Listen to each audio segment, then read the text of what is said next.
দেখা যাচ্ছে শামীম ওসমান ছাড়াও তার শ্যালক বিসিবি পরিচালক তানভীর আহমেদ টিটু অস্ত্র হাতে ছুটে গিয়ে গুলি ছুড়ছেন।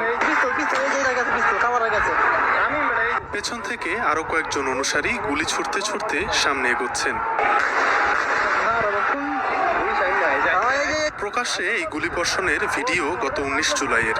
ক্ষমতার পট পরিবর্তনের পর প্রকাশ করা হয়েছে ধারণকৃত এসব ভিডিও।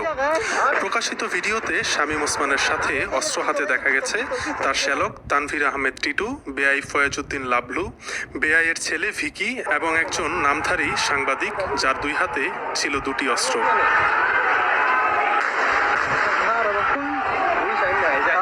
গত 19 জুলাই দুপুর থেকে সন্ধ্যা পর্যন্ত দফায় দফায় চাষারা থেকে মণ্ডলপাড়া পর্যন্ত মহড়া দেয় শামীম ওসমান ও তার বাহিনী।